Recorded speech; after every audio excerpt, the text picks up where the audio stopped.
en esta palestra donde las voces se alzan y los caminos se bifurcan, donde el cristiano es romanista o testigo, o hay necios e insensatos, locos para contar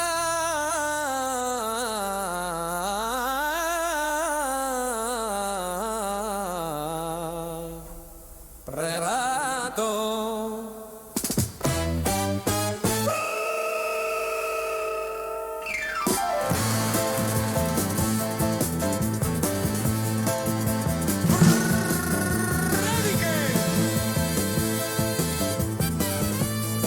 que sobrevuelan el Imperial y las 11 calvas. Cuervo y campaneros blancos.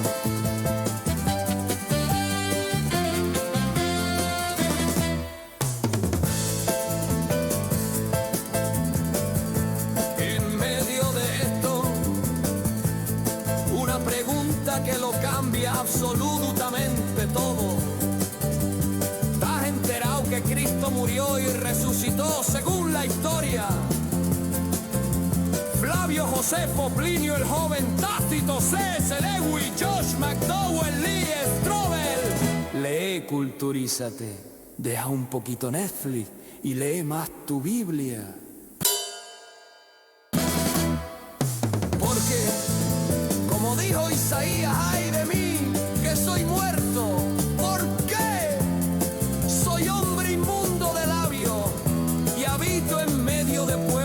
Tiene labios inmundos y he visto con mis ojos al Rey, el Señor de los ejércitos.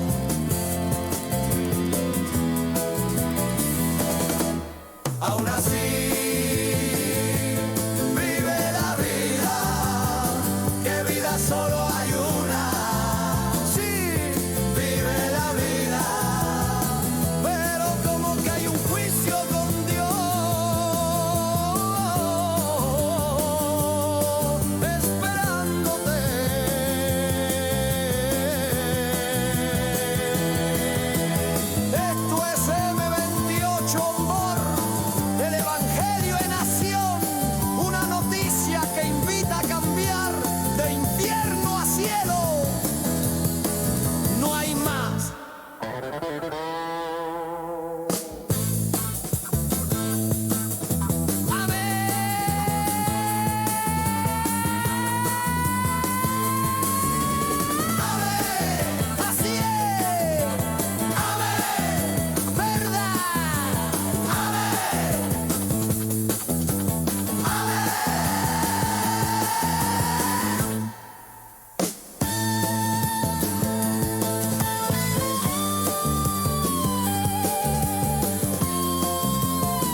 Cuando tú me digas. ¿Listo? Buenas tardes, Sevilla. Seguimos hablando de Dios y de su palabra en un día como este, festivo. Aprovechamos que muchas personas pueden escuchar por primera vez de la palabra de Dios. Muchas personas pueden escuchar por primera vez a un cristiano hablando de Dios. Muchas personas pueden escuchar por primera vez cuál es la vida de un cristiano y darse cuenta de que no somos mejores que ustedes, ni ustedes son mejores que yo, ni mejor que ella, ni mejor que él. Normalmente suelo coger porciones de las Escrituras y hablar de Dios respecto de las Escrituras, pero hoy, especialmente hoy, les voy a contar mi vida. Y si tuviera que resumir mi vida en una sola pregunta sería esta: ¿con qué aguas llenas el pozo de tu corazón? Lo repito, ¿con qué aguas llenas el pozo de tu corazón? Desde los 2 años, alguien como yo estuvo cerca de la muerte varias veces. Puedo contar fácilmente 3 ocasiones en las que estuve a punto de morir. La primera a esta edad, a los 2 años. Y por una operación en la que Dios puso su mano, es que hoy puedo estar aquí testificando del Señor a ustedes. Mi vida ya estaba en manos de Dios, que movió al cirujano del infantil a revisar mi caso. Un caso que, por cierto, los pediatras decían, es normal, es un niño de 2 años, ¿cómo no quieres que vomite?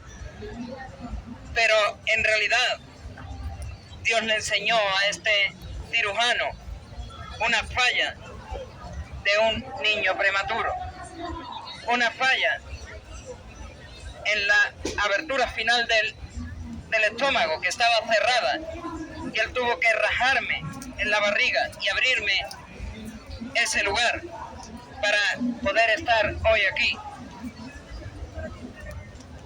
Y si no lo llega a hacer, si no llega a ver esta falla, si no llega a revisar mi caso, yo no estaría hoy aquí. Pero a pesar de esta ocasión, durante muchos años viví sin conocer realmente a Dios. Y me gustaría mencionar, de entre las muchas pasajes de las Escrituras, de entre los muchos versículos de las Escrituras, un texto que refleja mi vida. Dijo el apóstol Pablo, nadie se engaña a sí mismo. Si alguno entre vosotros se cree sabio en este siglo, hágase ignorante para que llegue a ser sabio. Porque la sabiduría de este mundo es insensatez para con Dios. Pues escrito está, Él prende a los sabios en la astucia de ellos. Y otra vez, el Señor conoce los pensamientos de los sabios, que son vanos. Mis pensamientos eran vanos, no servían para nada.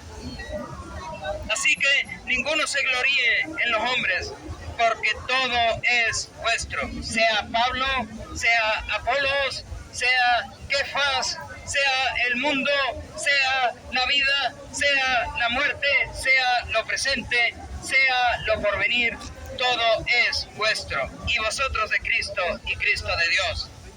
Mi corazón era como un pozo y lo llenaba con aguas equivocadas. Por 26 años de mi vida estuve llenando ese pozo con aguas equivocadas. En mi infancia, con religiosidad externa, tradiciones, procesiones, prácticas heredadas, pero la Biblia nunca fue el centro. No conocía a Dios, solo formas y religión. Esto era lo que conocía, porque como muchos de los que pasean hoy aquí, esto es lo que conocemos, esto es lo que se ha vivido en nuestras familias por miles de años, por generaciones, formas y religión, aunque no las practiquemos. Y te cuento un poco cuál era mi vida en ese tiempo.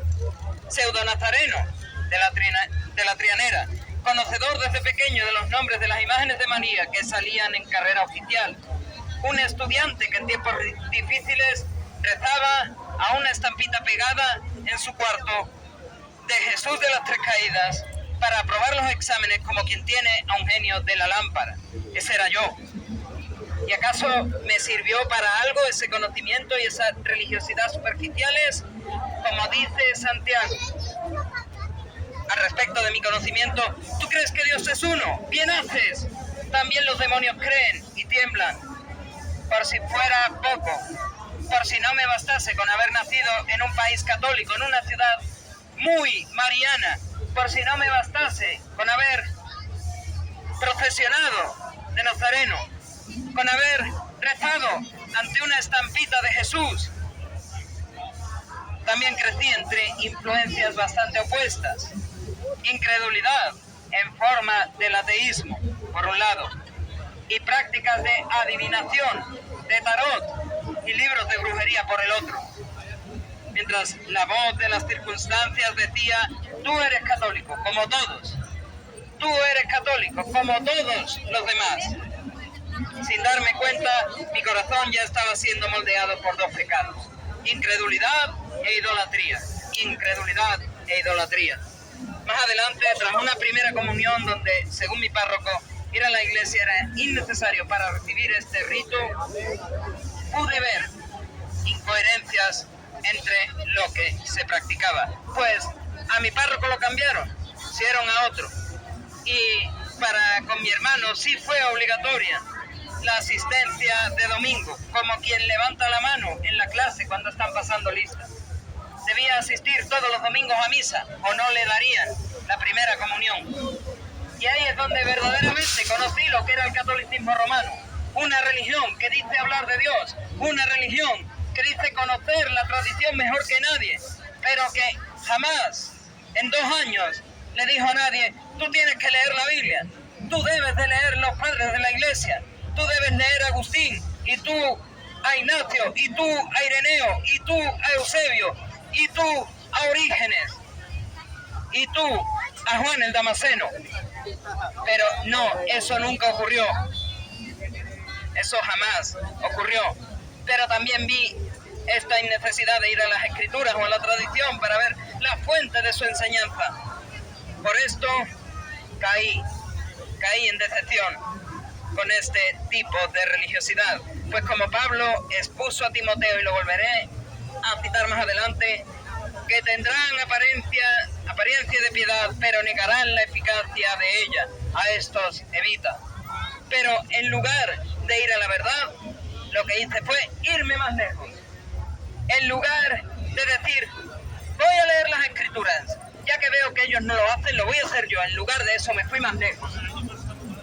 Entre los 14, 15 y los 24 años aproximadamente, llené mi pozo con muchas otras aguas. Incredulidad mediante ateísmo y agnosticismo bastante ferviente. Yo, para mí mismo, era bastante ateo, bastante agnóstico, bastante dudaba de Dios, pero de puertas para afuera era un completo hipócrita. Era un absoluto hipócrita, capaz de participar en celebraciones religiosas en la secundaria o en el bachillerato concertado, como el primero de los católicos. Porque es lo que toca. Vas a decir: no, como resulta que San Juan Bosco no tienes que ir a la escuela, pues yo, como no creo en Dios, no voy. Resulta que como el día de María Auxiliadora no tienes que ir a la escuela, pues yo tampoco voy. Como resulta que hoy hay una misa en el patio y no tienes que ir a la escuela, pues yo tampoco voy. No, yo era un hipócrita que decidía ir voluntariamente y participar como los demás. Porque, por supuesto, todo el mundo, absolutamente todo el mundo, tiene esa necesidad de encajar, de ser como los demás. Bueno, ¿y por qué voy a dudar de lo que se me enseña? Bueno, ¿y por qué voy a dudar de lo que hacen los demás? Y así fui yo. Pero también hay un segundo tipo de agua con la que llené mi pozo, y es idolatría y herejía en forma de distintas religiones que investigué, amparadas bajo el paraguas del neopaganismo. Estas fueron la Wicca, la religión de la brujería, el Asatru, la religión de los vikingos, el kemetismo ortodoxo, la religión de los egipcios, y por último el neodruidismo, la religión de los celtas. Y esto es importante porque alguna vez dirigí oraciones, rezos al dios Dian Ketch, dios de la salud, para los neodruidas, para los celtas. Y por último también la brujería, las cuales son prácticas espirituales contrarias a Dios. Llené el pozo de mi corazón con el agua de la incredulidad. Llené el pozo de mi corazón con el agua de la idolatría. Llené el pozo de mi corazón con el agua de la herejía. Llené el pozo de mi corazón con el agua de la brujería, mediante el tarot y mediante amarres. Y la Biblia es clara en Deuteronomio cuando dice: no sea hallado en ti quien practique adivinación ni hechicería, porque es abominación para Dios. Yo estaba viviendo exactamente eso. Era alguien con abominación para Dios. Y aunque buscaba ese poder, ese sentido o esa verdad todo era vacío. Intentaba llenar el pozo de mi corazón con aguas equivocadas.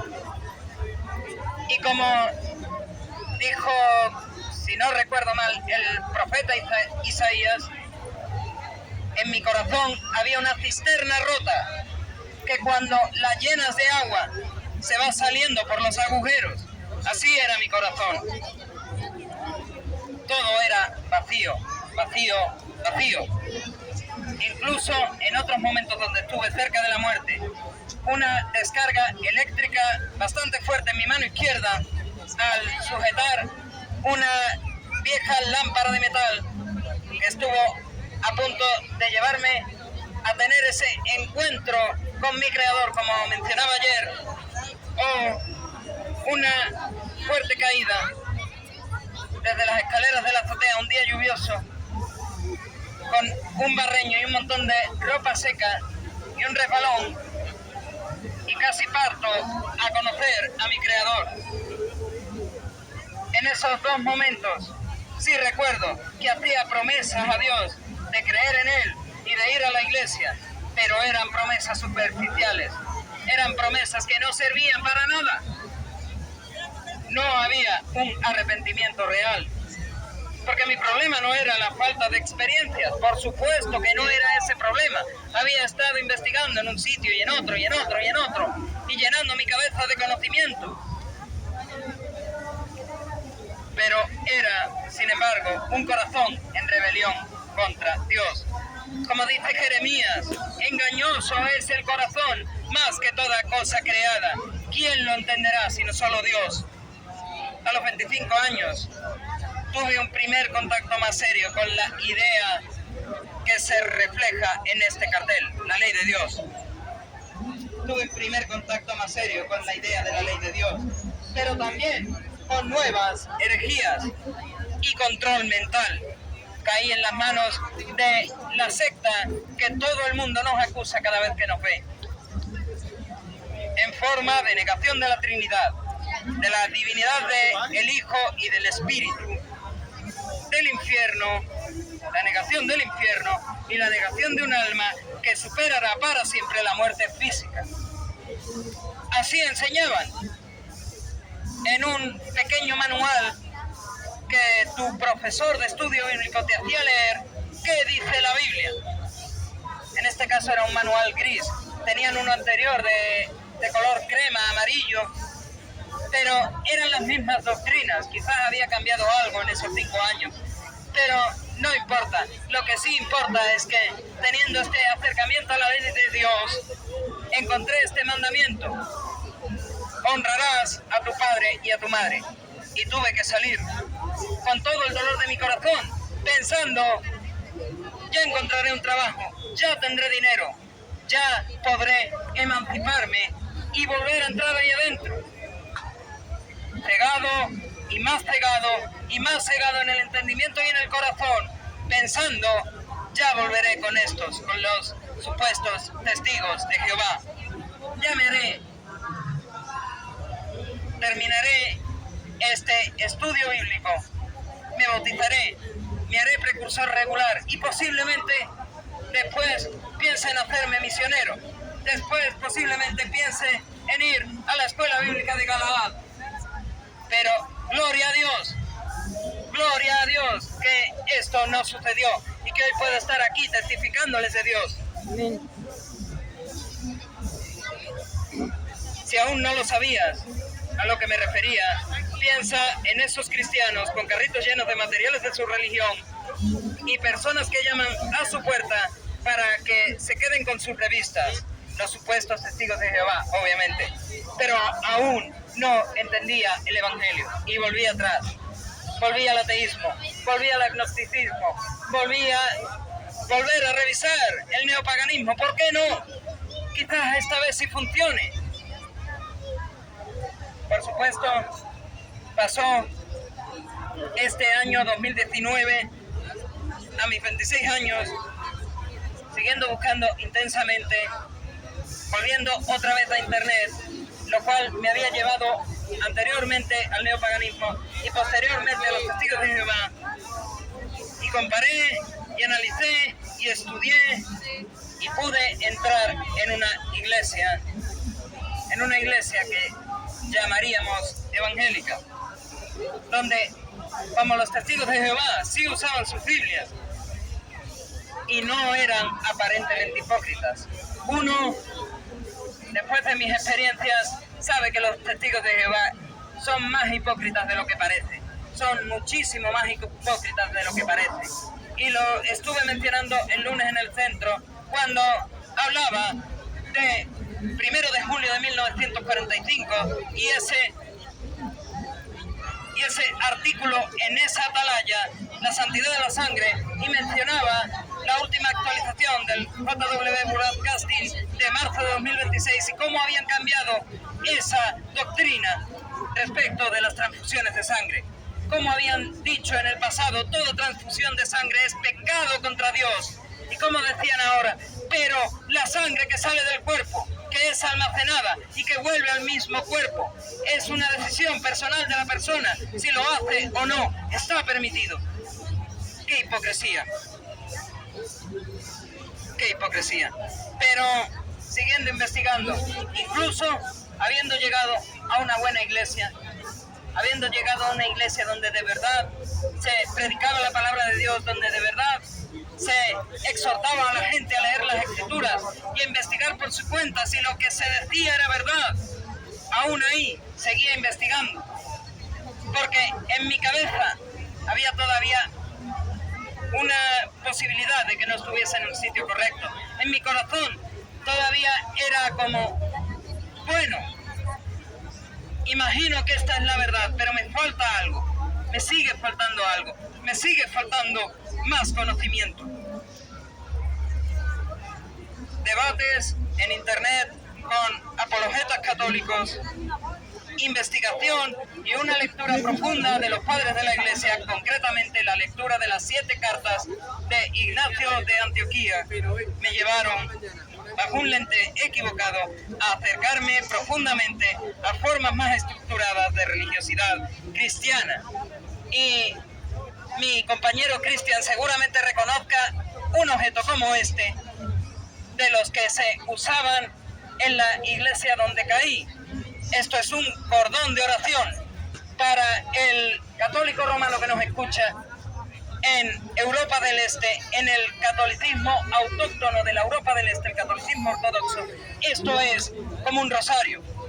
Y me acuerdo yendo a estudiar por el camino, pasando con la uña del dedo las bolitas de este cordón de oración y repitiendo una y otra vez la misma oración, la oración del pecador, la oración de Jesús. Señor Jesús, ten piedad de mí, pecador, y sálvame.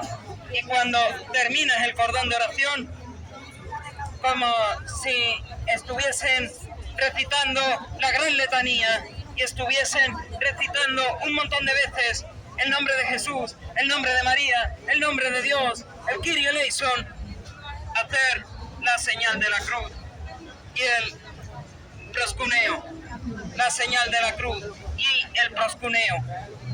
Y miles de veces en esa iglesia pequeña, con poca gente, pero escuchando de la divina liturgia, cada vez que se mencionaba el nombre de María, cada vez que se mencionaba el nombre de Jesús, cada vez que se mencionaba el nombre de Dios, la señal de la cruz y el proscuneo, la señal de la cruz y el proscuneo, la señal de la cruz y el proscuneo, formas y formas y formas de religión. Y cada vez que entrabas en la iglesia y veías no solo el iconostasio, sino una especie de mesita con forma de pilar donde habían colocado, una especie de estante donde habían colocado el icono del día, tenías que acercarte, besar la imagen y señal de la cruz y proscuneo. Miras a la imagen del Cristo con la Biblia en sus manos y señal de la cruz y proscuneo. Miras a la imagen de la Virgen María con Jesús en sus manos y la señal de la cruz y proscuneo. Formas y formas y formas, religiosidad, religiosidad y más religiosidad. También, aparte de señales con las manos, la señal de la cruz, aparte de besos a cuadros, aparte de proscuneo, doblar rodillas ante las imágenes, y suerte que era parte del patriarcado de Constantinopla y no era parte del patriarcado ruso, porque allí se toma muy en serio el grado de doblamiento de espalda que haces en función del nombre. Aparte de eso, y de los nombres sagrados, y de los rezos constantes, 3 y 4 y 5 veces en el día, estaba también la abstinencia de carne, miércoles y viernes todas las semanas, y durante toda la Semana Santa, y durante toda la Gran Cuaresma, lo que en España llamamos la Cuaresma, abstinencia de carne. Y durante la pequeña Cuaresma, los 15 días antes de la fiesta de la Asunción de María, como ellos lo llaman, la dormición de la Virgen María, abstinencia de carne, todos los días, en días señalados en la semana. Y por supuesto, una velocidad pasmosa, por saber y saber y saber, como si ese agua con la que estaba llenando el pozo de mi corazón, por fin llenaría el pozo. Pero como digo, eran cisternas rotas. El pozo de mi corazón era una cisterna rota que no se llenaba. Primero tenía que cambiar la cisterna rota por un pozo sin agujeros y luego llenarlo con el agua de la palabra. No quiero negar mis vaivenes en una religión, ni de una religión a otra, como si nunca ocurrieron. Esto es parte de mi pasado y esto está ahí. Pero sí quiero repetir lo que dije antes. La Biblia dice en la segunda carta a Timoteo, capítulo 3, versículo 5, tendrán apariencia de piedad, pero negarán la eficacia de ella. Ese era yo. Mucho conocimiento, muchas formas, pero nada de vida espiritual dentro de mí. Hasta que una verdad me confrontó. Y la verdad está en este crucifijo. Si soy capaz de retirarlo. Hola, buenas tardes. ¿Por qué lo estás grabando? ¿Qué le pasa?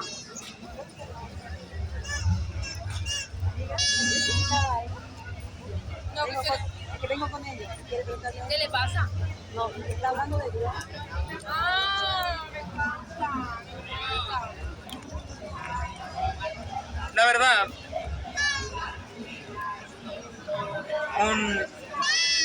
una cisterna rota que necesitaba ser cambiada y llenada con la verdad de la palabra.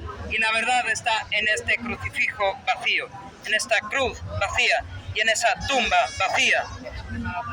Y esta verdad me confrontó. No has nacido de nuevo. Como me dijo uno de los hermanos que predicaba en la iglesia en la que había salido para volver al catolicismo ortodoxo, te lo he dicho. Ya creo que quieres saber y saber, pero no conoces a Jesús. Creo que quieres llenarte de conocimiento, pero no has tenido un encuentro personal con Dios. Creo que quieres llenarte de verdad. Creo que quieres encontrar donde estás más a gusto a causa de tu verdad, pero no conoces a Dios. No has nacido de nuevo. No has cambiado a una relación personal con Cristo. Y una de esas tardes, todavía estaba en esa pequeña iglesia, una de esas tardes, escuchando una alabanza y reflexionando sobre este mensaje. Mi corazón fue quebrantado. Mi corazón de piedra fue demolido. La piedra de mi corazón quitada. Y este fue cambiado por un corazón de carne. Porque definitivamente entendí que solo Cristo ofrece salvación y perdón. Y eso me llevó directamente a lo que dice el Evangelio de Juan. El que no naciere de nuevo no puede ver el reino de Dios.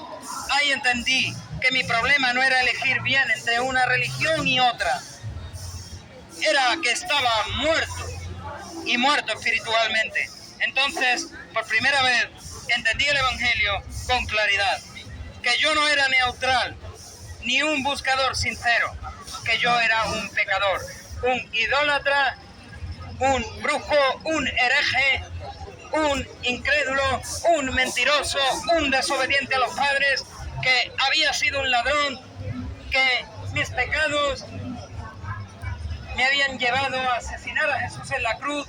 Como todos los que estamos hoy aquí, nuestros pecados han llevado a Cristo Jesús a morir en la cruz. Y tantos otros, como la hipocresía, que me tomaría mucho tiempo mencionar unos por unos. Pecador por incredulidad, por idolatría, por brujería, por seguir doctrinas erradas y por una religiosidad vacía principalmente. La Biblia dice en la epístola a los romanos, no hay justo ni aun uno. Y también dice, y aquí mi hermano lo tiene escrito, está establecido para los hombres que mueran una sola vez y después de esto el juicio.